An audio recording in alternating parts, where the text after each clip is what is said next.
merawat tanaman hias di rumah saat musim hujan. Nah, buat teman-teman nih yang punya tanaman-tanaman hiasnya yang ditanam langsung di lahan ya, di tanah langsung ataupun ditanam di pot-pot di mana pada saat sekarang ini musim hujan. Nah, gimana sih cara perawatannya agar tanaman-tanaman tersebut tidak mudah mati membusuk oleh siraman air hujan? Nah, ini dia tipsnya. Agar tanaman-tanaman hias tersebut tetap subur, tumbuh dengan baik, tidak gampang busuk walaupun terkena siraman hujan setiap hari. Nah, begini tipsnya. Yang pertama adalah hindari tanaman hias tergenang oleh siraman air hujan. Nah, yang pertama dulu nih buat teman-teman yang punya tanaman hiasnya itu ditanam di lahan langsung. Misalkan seperti lidah mertua, lidah buaya, pucuk merah dan sebagainya, di mana ditanam di tanah langsung, yaitu di belakang rumah di mana terkena siraman air hujan ya setiap hari. Nah, yaitu kita beri selokan air di mana air itu mudah mengalir ya dari belakang rumah tersebut, misalkan ke selokan-selokan ataupun ke parit-parit. Nah, tujuannya ini agar bagian akar tidak kerendam ya dengan waktu yang lama oleh siraman air hujan yang bisa mengakibatkan biasanya pembusukan pada akar hingga batangnya. Nah, untuk tanaman hias yang ditanam di pot, yaitu gunakanlah media tanam yang poros, misalkan campuran dengan sekam bakar ya, dan tanah, dan juga untuk lubang-lubang drainasenya pastikan terbuka dengan lebar, tidak tertutup oleh batu dan lain sebagainya. Jadi sirkulasi untuk pembuangan airnya baik ya. Nah, untuk tips yang kedua adalah sediakan cahaya tambahan guys. Teman-teman nih, pada saat musim penghujan itu kadang sinar matahari kurang terik ya, dimana pada saat siang hari biasanya turun hujan ataupun cuaca mendung sehingga matahari nggak muncul tuh. Nah, padahal paparan sinar matahari itu sangat penting untuk kesehatan pada tanaman hias ya guys, untuk membantu fotosintesis hingga membantu pertumbuhan percabangan daun dan bunganya. Nah, untuk itu kita bisa mensiasatinya misalkan dengan bantuan cahaya lampu guys. Pada saat siang hari ataupun pada malam hari ya, kita bisa dekatkan yaitu bohlam-bohlam lampu misalkan ukuran 5-10 watt ya, didekatkan pada tanaman-tanaman yang kita rawat guys, misalkan di pot yang kita letakkan di rak ataupun tanaman-tanaman hias yang kita tanam langsung di lahan langsung guys. Nah, gitu ya. Nah, untuk tips yang ketiga adalah berikan tiang penyangga. Nah, khususnya buat tanaman-tanaman yang tinggi pada saat musim hujan lebat, kita diikatkan dengan sebuah batang kayu yang diikatkan di bagian percabangannya atau di batang utamanya.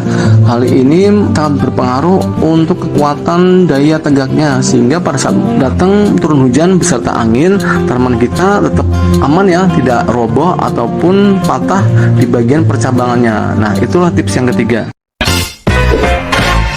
Nah, sekarang menuju tips yang keempat adalah pemanggasan secara rutin. Biasanya pada saat musim hujan datang, tumbuhan tanaman itu lagi tinggi-tinggi guys, atau lagi subur-suburnya karena curahan air yang begitu berlimpah, biasanya memicu untuk tumbuhnya tunas-tunas baru atau buah dan bahkan bunga-bunganya. Maka dari itu, kita sebisa mungkin pada saat musim hujan kita pangkas di bagian ujung-ujung dahannya, yaitu nantinya akan membantu juga mempercepat tumbuhnya tunas-tunas baru sehingga semakin rimbun dan semakin subur guys tanamannya. Oke ya. Lalu tips yang kelima adalah manfaatkan cacing dan pupuk. Nah, khusus untuk di masa musim penghujan, kita bisa menambahkan pupuk organik ya guys. Bisa dari pupuk organik cair ataupun pupuk organik padat. Untuk pupuk organik padat, kita bisa menambahkan misalkan dengan pupuk kandang, bisa dari pupuk sapi ataupun pupuk kambing guys. Lalu untuk pupuk organik cairnya ya kita bisa membuat sendiri ya. Misalkan pupuk organik cair yaitu dari air cucian beras, IM4 dan gula merah difermentasi. Nah, itu nanti bisa disiramkan juga di bagian perakarannya. Nah, pada musim hujan, pupuk organik tersebut baik padat ataupun cair, di bagian tanahnya atau perakarannya itu akan muncul cacing-cacing tanah guys. Nah, cacing-cacing tanah ini seperti kita ketahui sangat membantu untuk proses respirasi, bahkan untuk menggemburkan tanah hingga menyuburkan tanaman itu sendiri guys. Karena cacing tanah ini selain menjaga tanah tetap aerobik, juga memastikan air meresap ke dalam tanah guys. Jadi sekali lagi berikan pupuk organik padat dan juga pupuk organik cair di masa musim penghujan guys. Oke. Untuk tips yang keenam adalah kita membersihkan bagian lumut dan juga rumput-rumput liar guys. Nah seperti saya bilang tadi bahwa di saat musim penghujan pertumbuhan tanaman itu lagi tinggi-tingginya guys, karena berlimpahnya air ya oleh curahan air hujan. Nah begitu juga dengan pertumbuhan seperti lumut-lumut dan juga rumput-rumput liar yang biasa tumbuh di bagian perakaran tanaman hias kita, itu wajib kita cabut-cabutin ya. Dan juga untuk lumutnya ya kita bisa kerok misalkan dengan alat bantu, sehingga nanti tanaman-tanaman liar tersebut tidak merebut nutrisi dari tanaman hias kita guys. Selain itu untuk tanaman-tanaman liar bisa juga menularkan dari penyakit-penyakit jamur tertentu yang bisa berakibat fatal ya untuk tanaman hias kita yang sedang kita rawat guys.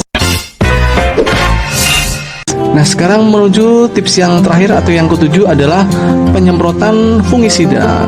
Nah buat teman-teman nih, pada saat musim penghujan itu sangat rentan yang namanya dengan serangan penyakit jamur guys. Maka dari itu kita harus siap sedia dengan yang namanya fungisida. Fungisida bisa kita pakai dari fungisida kimia, misalkan dengan merek-merek tertentu ya, misalkan dengan merek Bitin ataupun merek-merek yang lainnya, bebas ya. Itu banyak sekali dijual di toko-toko online, kita bisa membelinya di toko-toko yang bisa kita percayai. Nah selain dengan fungisida kimia, kita juga bisa menggantinya dengan fungisida alami, yaitu kita bisa menggunakan dari lengkuas atau jahe guys. Yaitu kita bisa mengambil dari satu pieces ya, satu biji lengkuas dan jahe, kita potong-potong, lalu kita blender dengan air, kemudian kita saring. Nah airnya ini kita bisa siramkan di bagian perakaran untuk tanaman hias kita kurang lebih seminggu sekali hingga 2 minggu sekali di saat musim penghujan guys. Ini sangat membantu untuk menjaga tanaman kita tetap sehat, jadi tidak ada serangan penyakit jamur di saat musim penghujan guys. Nah itulah 7 tips perawatan pada tanaman hias kita di saat musim penghujan. Semoga bermanfaat untuk video kali ini. Jangan lupa like, share, dan komen, subscribe, dan tekan loncengnya. Sampai ketemu di video berikutnya. Dadah.